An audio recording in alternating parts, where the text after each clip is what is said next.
Sid Meier's Civilization is a 4X strategy series that has stood the test of time, delighting players with endless possibilities for building their own civilization from scratch. Expanding your fledgling group of tribespeople in 4000 BCE into an empire where the sun never sets takes real investment, and along the way, you'll experience plenty of rewarding gameplay loops that tie the game's many systems together in satisfying ways. Much like Terra Invicta, Drop Duchy, and other standout strategy games I've reviewed on this channel, Civilization VII has an incredible knack for making hours disappear. Reaching that flow state feels amazing, but getting there can be a little intimidating when you're learning the game's many interconnected systems for the first time. In this beginner's guide, I'll walk you through the core gameplay mechanics, explain how they fit together, and share a few practical tips that should make your very first campaign a whole lot more enjoyable. I'm Marvin, and welcome to Buddy Up Gaming.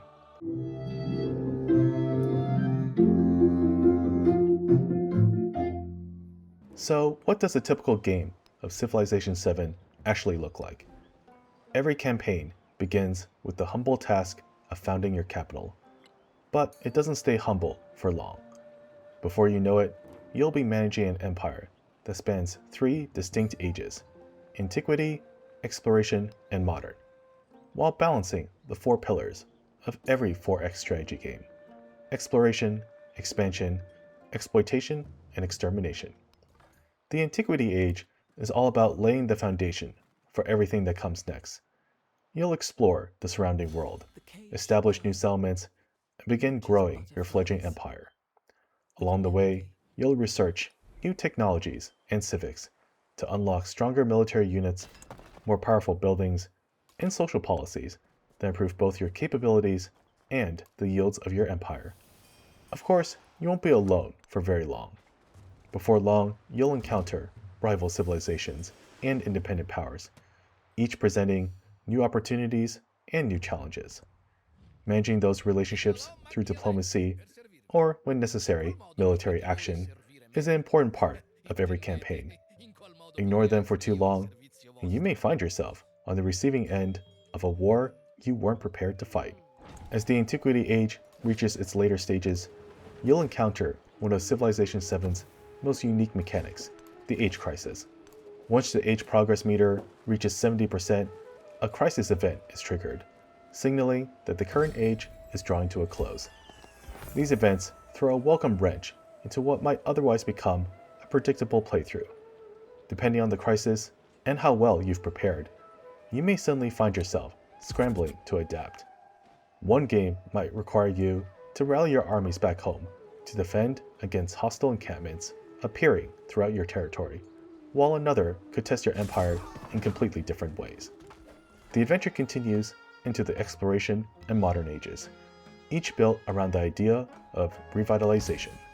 You'll unlock entirely new technology and civic trees, rebuild your social policies, and continue upgrading your empire for the challenges ahead.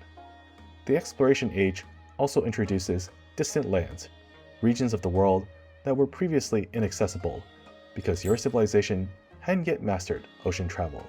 Settling these distant shores opens the door to valuable resources and exciting opportunities.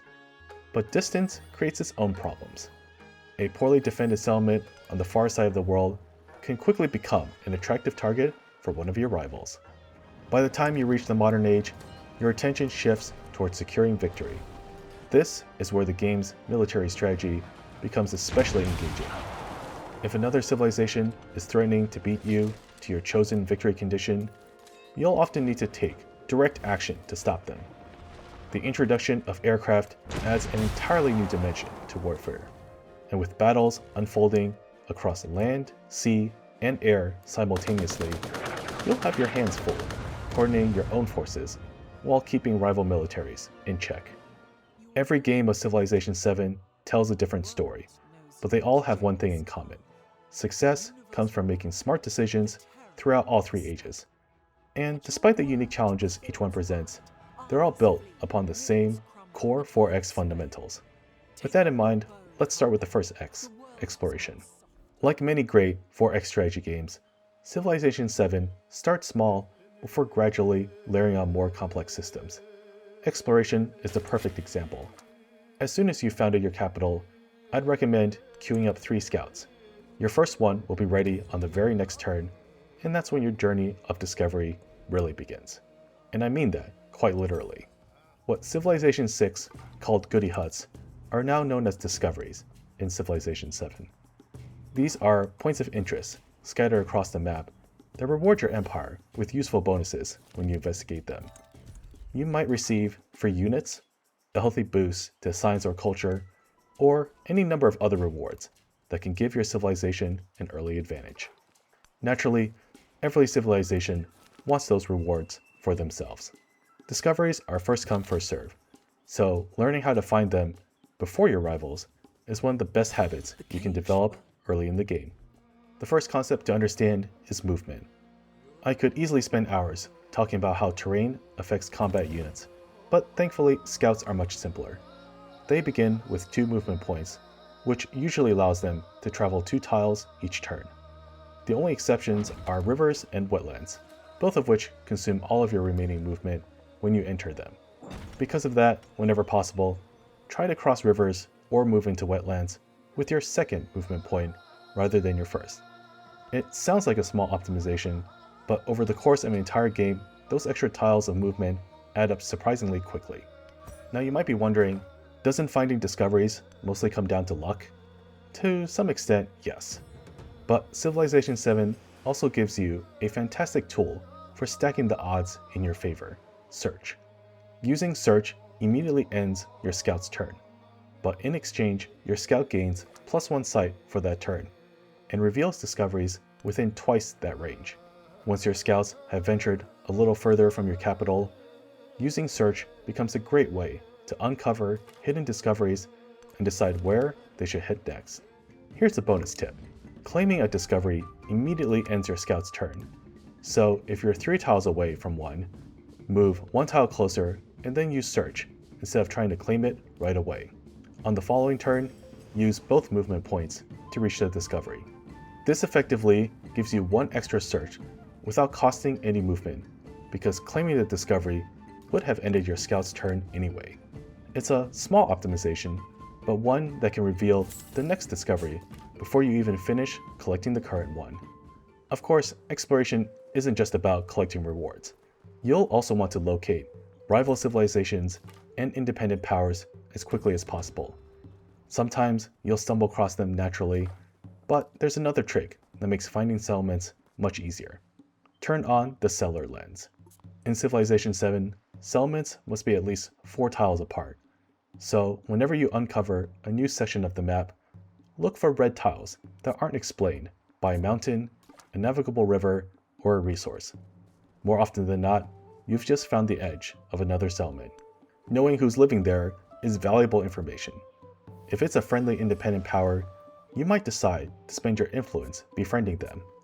If it's a hostile independent power, or worse, another civilization, well, we'll save that conversation for a little later. Mwahaha. Okay, while your scouts are busy exploring the world, it's time to turn our attention back home. Building a strong civilization isn't just about discovering what's out there. It's also about making the most of what you already have. That's where the second X, exploit, comes in. An effective build order is incredibly important during the early game, but since we've already queued up 3 scouts, your capital should be occupied for the next several turns. We'll talk about what to build after that in a later section. In the meantime, the first decisions you'll probably make involve growing your capital. Whenever a settlement accumulates enough food, it gains a new citizen and you'll be asked to expand your territory. There's quite a bit of strategy behind choosing the perfect tile, but for your first few games, I'd recommend keeping things simple. Not all tiles are created equal. The reason this section is called exploit rather than expand is that the goal isn't simply to claim more land, it's to claim the right land. Whenever possible, prioritize expanding toward resources that fall within your settlement's borders. Resources come in 3 different varieties, and some require a little more management than others. Empire resources, like iron or ivory, are the easiest to understand. Once you've claimed them, they immediately provide empire-wide bonuses without requiring any additional work. The other two categories are city resources and bonus resources. Both provide valuable benefits, but they only become active once you've assigned them to a settlement through the resource menu. There is definitely a deeper strategy to optimizing where every resource should go, especially later in the game, but for your first few playthroughs, don't overthink it. Simply fill all of your capital's available resource slots with city resources first. Once those are full, use bonus resources to occupy any remaining slots. It's an easy approach to remember, and it'll serve you well while you're still learning everything else Civilization VII has to offer. Now, let's turn our attention back to the map and move on to the third X, Exterminate. Combat is an important part of every Civilization VII campaign, and with a little luck, you've already discovered a hostile independent power near your capital that can serve as the perfect target for your first military campaign. Unless you're pursuing a strategy that specifically benefits from befriending that type of independent power, or you're trying to befriend as many of them as possible, I'd recommend dispersing it early in the game. Doing so rewards you with a nice bonus and can even improve your relationships with nearby civilizations. Unless, of course, one of them was trying to befriend that same independent power. Then, oops. To prepare for your first campaign, queue up 2 warriors after your 3 scouts. If you've already researched animal husbandry, throw a slinger into the mix as well. Most importantly, once you've completed the Chieftain Civic, be sure to finish Discipline so you receive your free Army Commander. Army Commanders are one of Civilization VII's biggest additions, and they completely change how combat feels. Ever since Civilization V introduced 1 unit per tile, battles have often resembled 2 armies forming battle lines, while ranged units fire safely from behind them. Commanders add an entirely new layer of tactics by allowing you to pack and unpack nearby units whenever you need to reposition your army. Since they're classified as support units, they can also occupy the same tile as military units, letting them stay safely embedded within your frontline forces as the battle unfolds. Here's how I'd approach your first battle. March your 2 warriors, your slinger, and your commander toward the hostile settlement. Keep the warriors on the front line and the slinger safely behind them. If the settlement is defended by only a single unit, victory is usually just a matter of overwhelming it with numbers. More often though, you'll encounter additional defenders.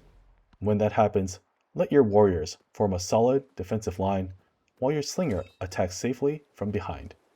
If one of your warriors starts taking heavy damage, pack it into your commander before it's defeated. And don't be afraid to retreat. In fact, if the battle starts turning against you, pack your entire army into the commander and head straight back to your capital. A commander carrying packed units moves 3 tiles per turn instead of 2, making it much easier to escape pursuing enemies, heal your army, and return when you're ready to finish the fight. As your commander participates in combat, it'll begin earning experience and eventually unlock promotions. These promotions provide powerful bonuses and new abilities that can dramatically improve your army's effectiveness. For your first promotion, I'd recommend taking Initiative, which allows your units to move after being unpacked, a surprisingly powerful ability that makes repositioning your army much more flexible. After that, continue down either branch of the assault tree for your next 3 promotions. Once you've earned your 4th promotion overall, pick up the Order Commendation to grant nearby units +5 combat strength. That one promotion can turn an already capable army into an absolute powerhouse. One final thought before we move on. The civilization with the biggest army doesn't always win the battle. More often, victory goes to the player who makes smart use of their commanders, choosing the right promotions and commendations, repositioning units at the right time, and keeping their army in the fight longer than their opponent. Now that you've had your first taste of combat, let's head back home and focus on the final X, Expand. Founding new settlements has been at the heart of Civilization ever since the very first game. Few things are as satisfying as watching your borders slowly stretch across the map. But expansion isn't just about making your empire look impressive. Every new settlement strengthens your civilization by increasing your research, supporting a larger military, securing valuable resources, and claiming strategically important locations before your rivals do. Once you finish training your military units, it's time to queue up your first settler. Your capital needs to reach a population of 5 before it can produce one, but by this point in the game, you'll most likely have reached that milestone already. When your settler is ready, don't feel pressured to find the perfect location. Civilization VII does a decent job recommending suitable settlement sites, so for your first few games, I'd happily follow its suggestion. Just try to settle within 10 tiles of your capital so the new settlement stays connected to your resource network. After founding your new settlement, you'll probably notice something a little surprising. There's no build queue. One of Civilization VII's biggest changes is the distinction between cities and towns. Your capital begins as a city, but every settlement you found starts life as a town. Towns grow just like cities, but instead of constructing buildings and training units, they use gold to purchase from a smaller list of available options. The distinction exists largely to reduce micromanagement, and I think it's one of Civilization VII's most newcomer-friendly features. Rather than trying to manage half a dozen production queues at once, you can focus most of your attention on developing your capital while allowing your towns to grow using the same expansion principles we've already discussed. Eventually, you'll want to promote some of those towns into cities. As a general rule, once a town has reached a population of around 7 and you've accumulated roughly 500 gold, it's a good candidate for conversion. Since cities are responsible for constructing buildings and training military units, I'd usually choose whichever town has the highest production, or as longtime Civilization players like to call it, the most hammers. One word of caution though, don't expand too aggressively. Civilization VII introduces a settlement cap. You're free to exceed it, but doing so reduces happiness across your empire. If a settlement's happiness drops below 0, its yields begin to suffer, slowing down your overall progress.